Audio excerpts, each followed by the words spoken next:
Mediapart Live continue avec cette seconde partie de retour sur enquête et avec moi Martine Orange. Bonsoir. Martine, donc, tu es journaliste bien connue des lecteurs de Mediapart, tu travailles sur les questions économiques et Mediapart a mis en ligne le 14 janvier un article signé de toi qui révèle l'intégralité d'un accord de 2015 entre les sociétés concessionnaires autoroutières et l'État. Et c'est un article qui jette une lumière assez particulière sur l'actualité du moment, puisque Elisabeth Borne est actuellement en cours de discussion, on va dire, avec ces sociétés-là, donc qui ont en concession les autoroutes françaises. Hein, c'est à elles qu'on paye quand on passe au péage des autoroutes. Elle demande un geste à ces sociétés autoroutières pour satisfaire une partie des revendications et des préoccupations des Gilets jaunes. Et puis aussi, tout récemment, les députés France Insoumise ont déposé un texte pour demander une commission d'enquête sur la privatisation des autoroutes. Alors, on va d'abord prendre une petite question très simple. Il est souvent reproché à ces sociétés-là de faire des surprofits, en fait, d'avoir une sorte de rente avec ces autoroutes qui, au départ, sont un bien public. Pour donner un exemple aux gens, si on prend l'exemple de Vinci, par exemple, comment est-ce qu'on mesure qu'il y a un surprofit? Comment on peut dire que le profit est si élevé que ça? Alors, les autoroutes, on va reprendre un peu la théorie économique, les autoroutes, c'est un monopole physique. Et compte tenu en plus de maintenant la façon dont est organisé le réseau de transport routier en France, c'est quasiment des passages obligés dès qu'on veut faire des longues distances et même parfois pour des très courtes distances. Pour Vinci, et donc toutes ces autoroutes ont été construites par l'État, avec des expropriations publiques, et à un moment, on les a, alors qu'il avait été dit qu'une fois qu'elles seraient amorties, elles deviendraient gratuites. Là, on les a privatisées. Et les gens continuent à payer quand ils y passent. Et donc, l'ensemble des passagers, des usagers, continuent à payer un péage au fur et à mesure. Et donc, c'est devenu une rente de monopole physique qui a dans des proportions qui sont assez extravagantes. Alors, on prend Vinci, justement. Vinci, c'est le premier concessionnaire autoroutier en France. Il y en a combien des sociétés concessionnaires? Il y en a, disons, il y a 3 grands groupes qui détiennent l'essentiel du réseau autoroutier. C'est Vinci, Eiffage, Abertis, toutes des sociétés de BTP. Et Vinci, donc, qui a les 3 plus grandes concessions, les plus importantes et en plus les plus historiques, donc les plus amorties, si je puis dire, c'est-à-dire Cofiroute, ça fait Paris-Tours, par exemple. Escada, ça fait, c'est tous les autoroutes qui sont sur la Côte d'Azur. ASF, c'est tous ceux qui font les autoroutes du Sud à partir de Montpellier, Bordeaux, etc., etc. Et donc, Vinci Autoroute, c'est 7% du chiffre d'affaires environ dans l'ensemble du groupe Vinci. D'accord. Et c'est la moitié de ses bénéfices. Donc 7% du chiffre d'affaires et la moitié des bénéfices. 7% du chiffre d'affaires, la moitié du bénéfice. Et le bénéfice, parce qu'il faut quand même donner des chiffres, le bénéfice, pour Vinci Autoroute, c'est 1,3 milliard d'euros en 2007. Pour une année. En 2017, pardon. Pour l'année 2017. Le bénéfice annuel en 2017, c'est 1,3 milliard. D'accord. Donc on parle là du bénéfice, hein, pas du chiffre d'affaires. On parle du bénéfice de Vinci Autoroute. D'accord. Donc c'est la moitié du bénéfice de l'ensemble du groupe de Vinci, et c'est le montant qu'il a distribué cette année-là en dividendes. D'accord, donc si on fait un raccourci, on peut dire que les gens qui ont payé les péages à Vinci ont financé les actionnaires du groupe presque à la même hauteur. On pourrait faire ce raccourci-là. Voilà. Alors, et juste une toute petite question, ce qu'on dit là sur Vinci se retrouve à peu près dans les mêmes pour les autres? C'est pour les autres, mais comme les domaines concédés sont moins importants, les chiffres sont moins spectaculaires. D'accord. Alors, parlons les chiffres pour le groupe sont moins spectaculaires, mais les proportions sont toujours les mêmes. C'est-à-dire que l'ensemble du réseau concédé tel que l'autorité de régulation du transport routier le dit, c'est-à-dire la RAFER. Elle donne les chiffres suivants pour 2017. L'ensemble des sociétés concessionnaires d'autoroutes ont fait 10 milliards de chiffre d'affaires. Elles font une marge brute de 73% et elles ont fait un bénéfice de 4 milliards. C'est-à-dire qu'on est quasiment à la moitié du chiffre d'affaires en bénéfice, en sachant que dans ces sociétés concédées, il y a aussi des bouts de réseau qui sont nouveaux, donc qu'il faut amortir, qui coûtent plus cher que les anciens. Alors, on va parler de l'actualité. J'évoquais tout à l'heure le fait que la ministre des Transports, Elisabeth Borne, a rencontré ces sociétés pour leur demander un geste. Je crois que ce sont ces termes-là. Elle les a rencontrés lundi. Ça a été beaucoup annoncé.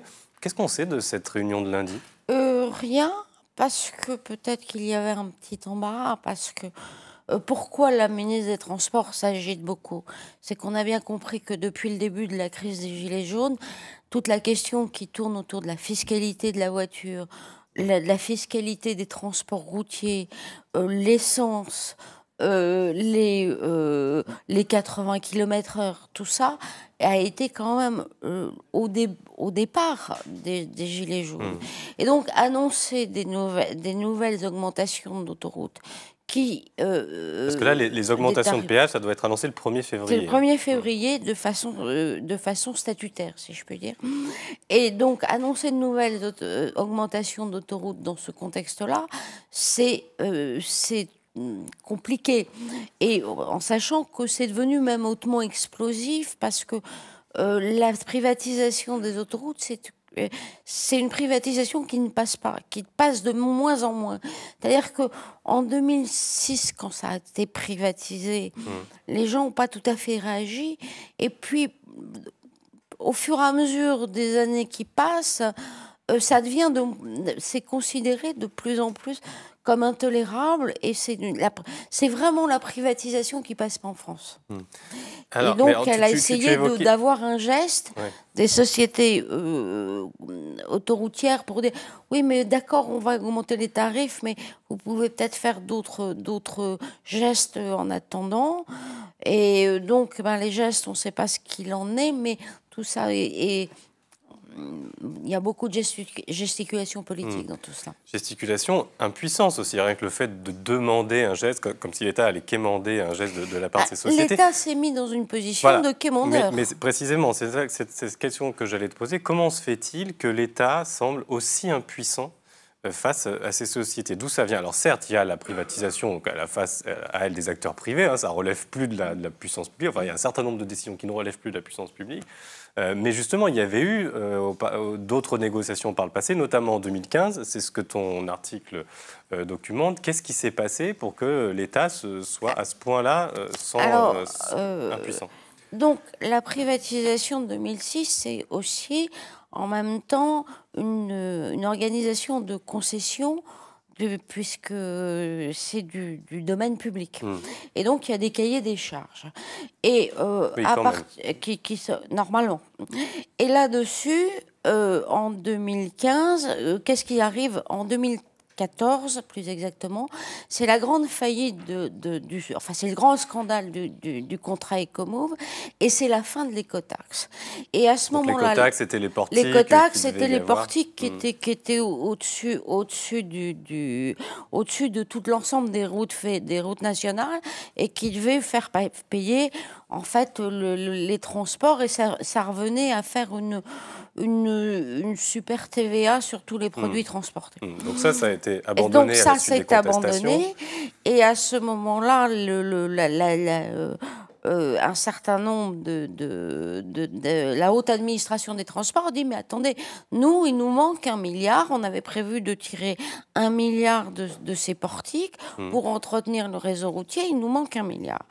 Et là-dessus, en même temps, les députés et sénateurs qui n'ont rien compris à ce qui se passait sur Ecomove et Cotax, découvrent le sujet au fur et à mesure qu'il y a les bonnets rouges à l'époque, et commencent et puis ils découvrent les autoroutes. Et donc il y a eu un vrai mouvement, une vraie commission, une commission d'études à l'Assemblée nationale, qui commence à regarder un petit peu toute l'économie des transports routiers, et ils se disent, mais on est en train de se passer de 2 à 3 milliards de bénéfices par an à cause des autoroutes.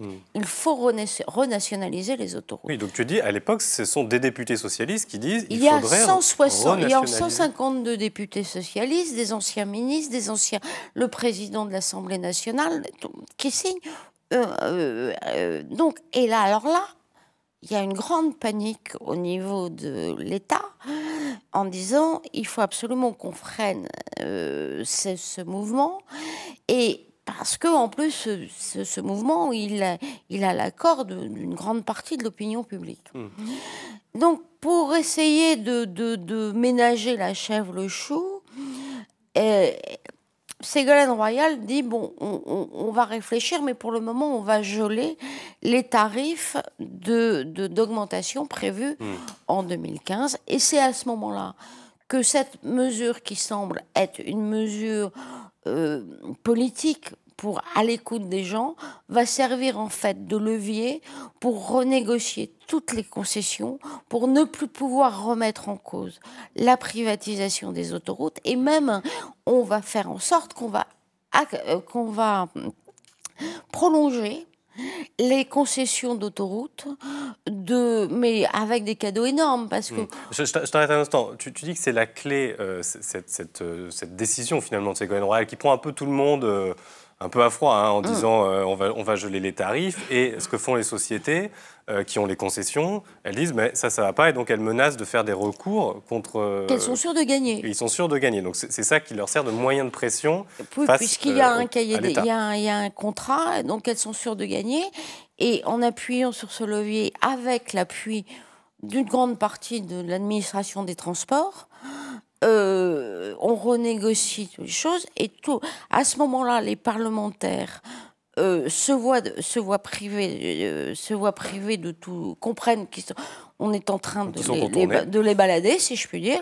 Le président de cette commission, de la commission du développement durable, qui en même temps est président de cette commission d'études, écrit une lettre au vitriol à Manuel Valls en disant finalement c'est la haute fonction publique et c'est Bercy qui est en train de passer outre la volonté des parlementaires. Jean-Paul Chanteguet. Oui, Jean-Paul Chanteguet. Et à partir de ce moment-là, un mois plus tard, on aura ce fameux accord secret. Alors, ce fameux accord, on va le voir à l'écran là pour celles et ceux qui nous regardent. Donc on le voit défiler. Donc on voit la première page de ce protocole d'accord entre l'État et les sociétés concessionnaires. Et donc on voit vers la fin, ensuite il y a des annexes, mais on voit les signatures de plusieurs personnes, et on va commenter. Donc tu as parlé toi-même de Ségolène Royal, qui est ministre de l'écologie à l'époque, et il y a un certain Emmanuel Macron. Est-ce que tu peux, donc ministre de l'économie à l'époque, et donc qui ont impliqué dans les discussions avec... Totalement.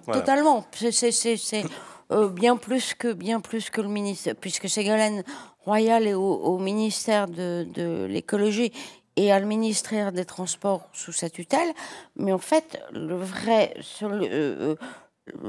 comme malheureusement trop souvent ces dernières années, c'est Bercy qui donne sa loi, et Emmanuel Macron est totalement en accord, voire le porte-parole, voire le chef d'orchestre. Enfin, c'est un peu difficile de savoir qui est de l'administration de Bercy, qui veut absolument...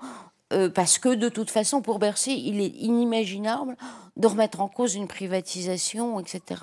Et alors que, je répète, c'est 2 milliards de bénéfices par an. Qui pourraient aller à l'État, qui pourraient aller à la collectivité nationale. L'État se prive volontairement de 2 milliards par an. 2 milliards, je veux dire, en ce moment, on est en train de parler des 2 milliards qui manquent aux hôpitaux. Des 2 milliards, enfin, on aurait quelques moyens de les utiliser. Ouais, on saurait où les mettre en termes de besoins sociaux. On a une doctrine qui récuse tout pouvoir économique à l'État et qui accepte volontairement de dégrader les recettes des finances publiques. Alors, pour revenir sur les causes de pourquoi on arrive à ces décisions, on va s'arrêter quand même un moment sur ce fameux protocole qu'on a vu s'afficher, parce que en fait, il fait plusieurs pages. Et donc, quand on regarde... Il en fait 20. Il en fait 20. Et donc, quand on regarde dans le détail, tu cites des personnes dans ton article qui parlent de capitulation de l'État. Est-ce qu'on peut expliquer, sans être trop technique, mais pour les gens, pourquoi est-ce que l'État capitule? Sur quoi il lâche finalement? Quelle concession il fait, si j'ose dire, à ces sociétés? La capitulation, pardon, elle est de plusieurs ordres. C'est-à-dire que sous prétexte de faire des travaux supplémentaires, on annonce à ce moment-là un programme de 3 milliards supplémentaires, on accepte de prolonger les concessions de 2 à 5 ans. Quand je t'ai donné les chiffres de ce que ça veut dire, les bénéfices par an, si je fais 5 fois 20, ça fait 20 milliards pour 3 milliards de travaux. C'est ça le cadeau. C'est déjà le premier cadeau. Oui, c'est-à-dire qu'on s'engage, ça ne mange pas de pain de s'engager à des travaux dont on sait qu'ils vont nous permettre de prolonger pendant plusieurs années des bénéfices énormes qui les couvriront plusieurs fois. Le deuxième cadeau, c'est que là-dessus, on accepte de geler une tarification en contrepartie de geler une tarification jusqu'en 2029 ou 2031, qui est calculée et avec un rattrapage du gel de cette fameuse année 2015 qui doit intervenir justement à partir de 2019 jusqu'en 2023. Oui, donc là, normalement, à partir du 1er février, on est censé rattraper ce que les sociétés... Le gel de 1 an aurait dû taxer en 2015. Le gel de 1 an, normalement, à l'époque, l'augmentation a tourné autour de 1,5, 1,8, en gros. Et donc, cette augmentation, rien que ce rattrapage tel qu'il a été calculé, là encore, par l'autorité de régulation du transport routier, la AFER, la chiffre, compte tenu des modèles de calcul qui ont retenus, considère qu'il y a déjà un surcoût de 500 millions pour les usagers. C'est-à-dire que par rapport à la hausse qu'on devait payer des tarifs, on va demander 500 millions en plus, compte tenu de la formule de calcul qui est faite. Après, la mode de calcul sur ces fameuses années jusqu'en 2032, c'est une formule à partir de l'inflation, etc. On s'aperçoit que tout est minoré. La façon dont c'est calculé, on minore complètement les recettes des sociétés autoroutières. En gros, ce sont des hypothèses qui sont favorables aux sociétés. Qui sont totalement favorables et aux sociétés autoroutières, en sachant en plus qu'on fait passer dans les travaux supplémentaires, les fameux 3 milliards, des travaux qui normalement leur incombent dans le cahier, dans le mode d'entretien quotidien dont elles sont responsables et qu'elles font passer à côté. Et pour finir, je crois que c'est ça le plus important, c'est que l'État accepte, par contre, dans le cadre de ce protocole d'accord, de leur garantir une totale, ce qu'ils appellent une stabilité fiscale et juridique, qui est en fait des règles exorbitantes du droit commun. C'est-à-dire que l'État s'engage pour lui et pour tous ses successeurs, que quelles que soient les règles fiscales, par exemple, générales, qui puissent être adoptées, quelles que soient les règles de prélèvement obligatoire qui puissent être adoptées, quelles que soient les taxes qui puissent être adoptées, on ne pourra jamais les leur appliquer parce que ça menacerait, au nom, entre guillemets, de la préservation de l'équilibre économique des contrats de concession d'autoroutières. C'est-à-dire qu'elles se sont négociées un cadre fiscal, réglementaire, comptable, hors du droit commun, pendant au moins jusqu'en 2031. Jamais, et ça, je pense que c'est un vrai problème de droit, parce que je suis pas je suis pas compétente en droit public, mais je suis sûre qu'il y a un vrai problème avec ça. Donc, on a bien compris pourquoi l'État avait capitulé, comme le disent certains observateurs. La question, c'est la cause, parce que tu évoquais tout à l'heure Bercy qui était finalement du côté de ces sociétés. Mais alors, quelle est la part de l'idéologie dans tout ça? Parce que l'idéologie libérale, évidemment, promeut plutôt les privatisations, etc. Est-ce qu'il y a des parts aussi d'intérêts croisés, d'intérêts matériels, qui sont parfois durs à prouver, à moins qu'on révèle là, tout d'un coup que des gens profitent de ces concessions. Voilà. Quelle cause on peut avancer? Quelle hypothèse on peut faire? Il y a tout ça. Il y a effectivement, tout ça s'inscrit sous un fond d'un néolibéralisme qui dénie tout rôle, comme je disais, économique à l'État. Il y a le rôle d'une autre administration, d'une autre fonction publique, qui maintenant quand même pense beaucoup à ses arrières. Et je veux dire, les sociétés comme Vinci, comme Eiffage, sont devenues maintenant des sociétés d'accueil, si je puis dire, des hauts fonctionnaires, dans le cas de pantouflage. C'est-à-dire, Madame Elisabeth Borne, à un moment où était la SNCF, est passée après à directrice de concession chez Eiffage. Monsieur Alain Minc, qu'on connaît bien avec son entre-gens, est président de la SANEF, c'est-à-dire la filiale autoroutière d'Eiffage. Pour prendre un exemple encore, le numéro 2 de la SNCF qu'on donnait comme successeur de Guillaume Pépi vient de partir chez Vinci. Auparavant, on se souvient tous, dans le cadre de l'aéroport de Notre-Dame-des-Landes, que l'ancien préfet, qui était de Loire-Atlantique, était devenu, comme de par hasard, tout de suite après, responsable de concession aéroport. Et donc, c'est le système de la porte tournante, volume d'or, où on passe d'un terrain à l'autre et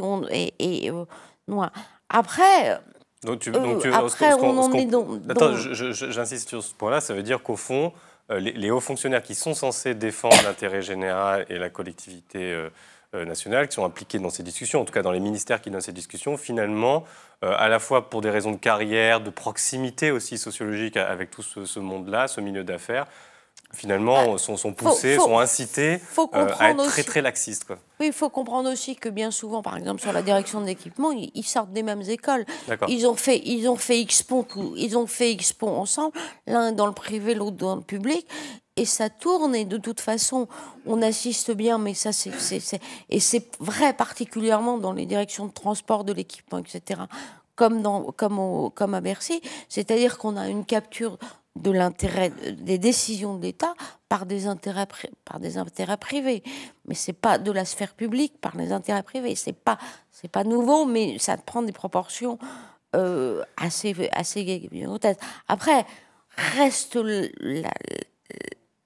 l'interrogation que à ce stade je ne peux poser que en termes d'interrogation, parce que je n'ai pas les moyens de le documenter, mais toute la chaîne que l'on voit, où tous les partis, les uns derrière les autres, puisque ça commence avec Villepin, la droite, en 2006, ça continue avec le parti, avec Sarkozy en 2008, ça continue avec Hollande en 2014, et ça continue aujourd'hui.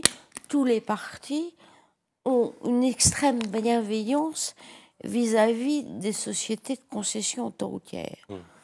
Cette bienveillance finit par m'interpeller, mais je à ce stade, je ne peux pas aller plus loin.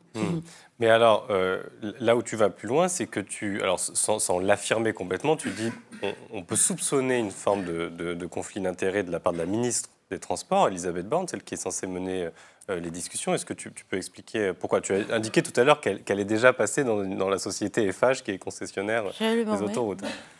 Oui, parce que on peut pas... quand Madame Borne, elle est à la direction des concessions d'Eiffage, au moment où Eiffage récupère une partie du réseau autoroutier concédé, au moment de la privatisation, elle passe de l'autre côté, elle signe des contrats pour cette même filiale, aujourd'hui, pour cette même filiale Eiffage. Donc, je veux dire, à un moment où j'ai signé le contrat d'un côté, je le signe de l'autre, on a les yeux qui se croisent un peu.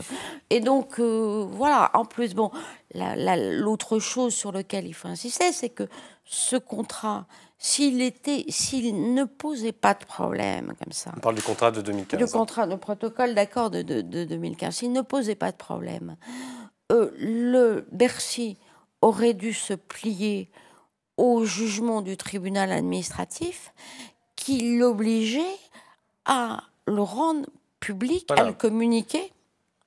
Parce que ce qu'on révèle là sur Mediapart, on peut revoir peut-être une image de ce protocole qu'il y a dans ton article, ce que tu révèles, c'est l'intégralité de ce protocole qui, jusqu'à présent, a été caché par Bercy. Et donc, c'est à la suite d'actions en justice que, petit à petit, on va peut-être absolument. En savoir plus de façon publique. Raymond Avrier, qui est assez connu, qui est donc un ancien élu écologique qui me pose beaucoup, qui se travaille beaucoup sur ces questions, etc. Quand il a vu justement le début des concessions, l'extension des concessions, etc., a dit, mais dans quel cadre l'argent public est engagé et comment on justifie ces extensions de durée de concession, etc., etc. Et là-dessus, il a fait une demande d'abord à Bercy qui lui a refusé, une deuxième demande à Bercy qui lui a refusé. Il a déposé une requête devant le tribunal administratif qui a condamné Bercy. En la matière, Emmanuel Macron, c'est directement, il est encore ministre de l'économie. Le tribunal administratif a enjoint Emmanuel Macron à communiquer le protocole d'accord à Raymond Avrier, et Emmanuel Macron et Bercy ont refusé de se plier à cette injonction, et donc on fait un appel au Conseil d'État qui 2 ans après s'est dit en décembre, tiens, on va peut-être se réunir, et donc ce qu'ils ont statué, c'est qu'il fallait que Bercy leur communique le protocole d'accord pour voir s'il était communicable à Raymond Avrier, etc. Je leur facilite la tâche. Voilà, maintenant, ils l'ont sous la main. Ça va être plus facile. Ils sauront s'ils doivent le communiquer ou pas. Bon. Une dernière question, puisque la piste des nationalisations donc, est régulièrement rouverte, enfin les renationalisations en quelque sorte. Est-ce que c'est crédible comme piste? Je pense par exemple, voilà, les députés insoumis la demandent une commission d'enquête. Si jamais demain ils font la proposition d'une renationalisation de ces autoroutes, est-ce que c'est crédible? À quel horizon de temps ça pourrait se faire? Est-ce que ça coûterait cher à l'État? Alors, il y a plusieurs questions. D'abord, il y a une disposition législative qui permet de renationaliser pour motif d'intérêt général. Donc ça existe dans la loi. Après, il y a des barèmes d'indemnisation qui sont prévus en fonction du contrat concédé, sauf si on montre que les concessionnaires ne remplissent pas véritablement leurs obligations. Alors là se posent plusieurs choses, parce que d'abord ce protocole, comme je dis, moi il me pose des problèmes sur son caractère exorbitant du droit commun par rapport aux choses, et donc ça pourrait déjà amener à faire les choses. On faut regarder aussi, puisque l'ARAFER pointe que les sociétés concessionnaires surchargent les tarifs de péage et font payer aux usagers Enfin, il y a beaucoup de choses qui pointent que pointe l'ARAFER. C'est pas une littérature forcément passionnante, mais on apprend beaucoup de choses. Et donc, il pointe à chaque fois combien les contrats sont détournés, les obligations sont détournées. Et ça aussi, ça pourrait valoir la sanction. Et il y a une dernière chose, c'est parce que, compte tenu que ces entreprises, pour minorer leur surprofit, ne cessent de rembourser, de puiser dans leurs réserves, de diminuer leurs capitaux propres et de s'endetter. Aujourd'hui, l'endettement de l'ensemble des sociétés concessionnaires, c'est 31 milliards. On estime que le réseau de concessions vaut 30 milliards. Quand on est normalement dans une banque d'affaires, l'évaluation des choses qu'on fait, c'est on compare l'actif et le passif vient en déduction de l'actif, c'est-à-dire qu'on fait la dette, la valeur du réseau concédé, 30 milliards, la valeur de l'endettement, 31 milliards, et ça vient en déduction. Donc, si on venait en déduction, on pourrait dire que finalement, c'est un calcul de coin de table, mais ça veut dire que si on a vraiment envie de renationaliser, dans des délais, on avait des aménagements, etc., on a tous les moyens de le faire. Je te remercie, Martine, pour nous avoir parlé de son article.